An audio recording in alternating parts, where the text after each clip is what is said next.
Good morning everyone, and welcome back to our tour of Michigan on our way back to Ontario, Canada. Also welcome back to the 300 bird challenge. We're trying to see 300 different bird species before the end of 2024. Stay tuned to this video. We'll be back in a second to tell you about a spot we've already been and where we are now.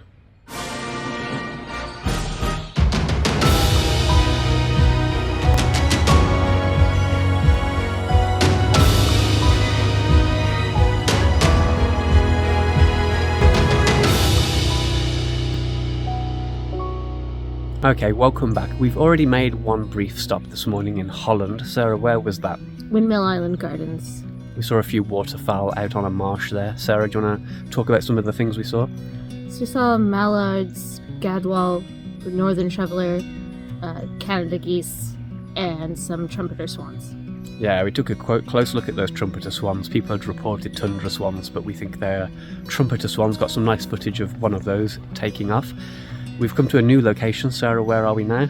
Mount Pisgah Dune Boardwalk. We've already seen a pileated woodpecker, a pair of those, so that was quite nice to see. It's a quite isolated and fairly quiet sounding woodland here. We're hearing a few bird calls, fairly common stuff. Northern cardinals, tufted titmice, a few kinglets we're hearing. Going to try and get those on camera. The usual kind of suspects, but we'll continue taking a look around here. There's some nice views as well over Lake Michigan, and what's the other lake on the other side of us? Not sure what that's called, but I'll whip it up on the screen in a minute. Stay tuned guys, we're going to take a walk around this woodland. Well, it's Lake Makatawa and Lake Michigan on either side of Mount Pisgah Trail, which has a narrow boardwalk and some trails that work their way through the woods high up on a ridge. As I mentioned, we saw lots of golden-crowned kinglets. Try getting close-ups of these birds on camera for more than a few milliseconds, I'm telling you. We saw a pair of pileated woodpeckers and they behaved much better for the camera. It's funny, in a not funny sort of way, that we've struggled to find any pileated woodpeckers earlier this year, but now we're seeing them pretty much everywhere that we turn. I think we've seen more pileated woodpeckers this year than any year we've previously birded. Such is the way with this crazy, unpredictable passion/hobby that is birding.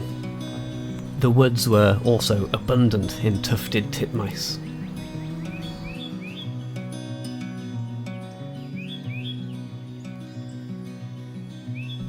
We made our way down the ridge and out of the trail towards Lake Makatawa.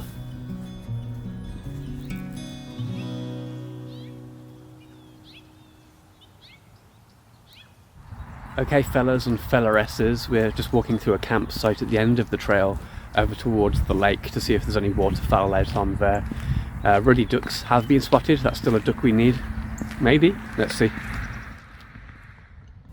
A ton of red-breasted mergansers out on the lake, along with some scorp. Now, if anyone has a coin, let's just toss it now and we'll use that to decide if this is a lesser or a greater scorp. We have both species already anyway, so it doesn't really matter, does it? A little closer to shore, a couple of horned grebe swam by, but the otherwise slow start meant that we decided that we'd go and try somewhere else. Alright, we decided to move on, but we saw some trails called Shiawasse trails, and it shares my first name, so how could we not do that? Kind of a swampy area, but it seems quite active at the moment. We'll take a look around and see what's here. Mostly common species at Shiawasse, reports of an eastern screech owl, but we weren't able to find it.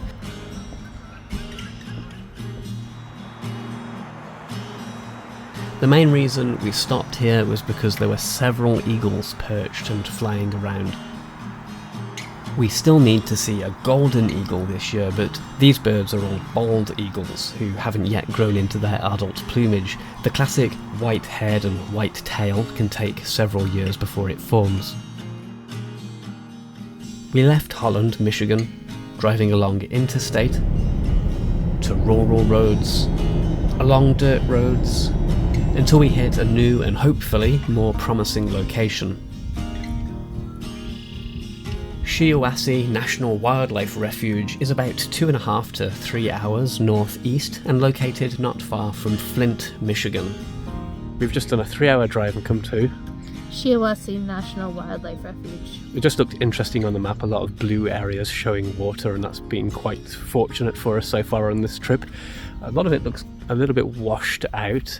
There's a driving section, which is something that you get quite a lot of in the US, kind of safari driving. But the parts we can get to, it's been pretty good so far. We've already seen a ring-necked pheasant. That's a bird we can count according to the ABA checklist, so we've counted it. We saw some yellow legs on the way in as well. There were several male pheasants perched on the top of this turned soil. Occasionally, a female would poke her head up and take a brief look too. Although eBird considers these birds to be non-countable exotics, we are going by the American Birding Association for our bird count, and they say it's countable, so new bird. The field at the side of the road as we drove into Shiawasse was flooded, making it a nice home for this greater yellowlegs, which is another new bird. I don't know, you wait all episode for a new bird and then two come along at once. Also enjoying the flooded field, these northern shovelers. And the whole of Shiawasse seemed to be a haven for muskrats. We saw dozens of them. Finally, before we get out of the car, here's a pair of blue-winged teal.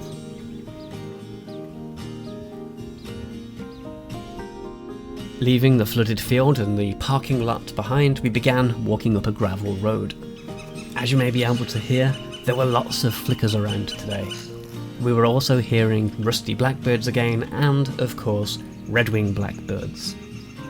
No new birds, so let's speed through this bit until we reach a hide. We've reached this hide and there's a ton of waterfowl out in a field with a bit of flooded water in there. There's some type of swan. Is it tundra? Is it trumpeter? We're not quite sure. Even with the kind of borrowed scope in the hide and with my camera zoomed in all the way, there's too much atmospheric haze to get a really good look at them. But perhaps in post when I'm editing this, I'll have some idea of what we've just seen. There's also tons of pintails out there, both variety of teal, probably a few other things too. Unfortunately, we're running a little low on time, so we're going to have to walk back to the car at this point, but we'll see if we can see anything else on the way back out of this trail. I don't really feel like anything I didn't already name can easily be identified at this distance, so let's just speed back to the car and leave, with just a quick mention of the good looks we got of a killdeer that we saw on the way. And once we were driving, we saw a handsome male pintail on the way out. From Shiawasse we drove back across the border into Canada and retired to our hotel in Sarnia. Stay tuned, we'll take a quick break here and come back to the following day.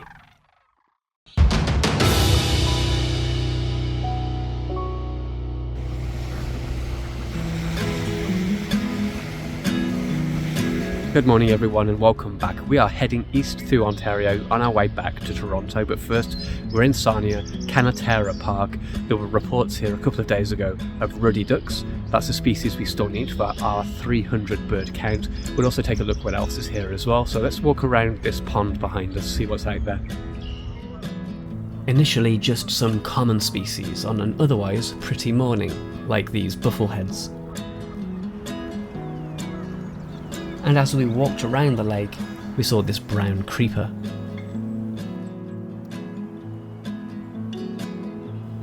And a cardinal gave us the cold shoulder. We also saw another phoebe, our first one in Ontario, but we did already see one in Michigan. As the daylight increased, we checked Lake Chipican once more. A few redheads made an appearance. And the superficially similar looking canvasback, though they steadfastly refused to stop diving for long enough for me to get a good shot. Now we moved on to a flower-related quest that I had become obsessed with. There is a very rare but tiny flower called Harbinger of Spring that I wanted to see. But the less said about this quest, the better, I think. I searched through a muddy woodland, and I thought that I'd found the flower, but I'm certainly no botanist, and I think this is just plain old Virginia spring beauty. Well, let's move on. Next up, we went to Strathroy sewage lagoons, still on the hunt for that pesky ruddy duck.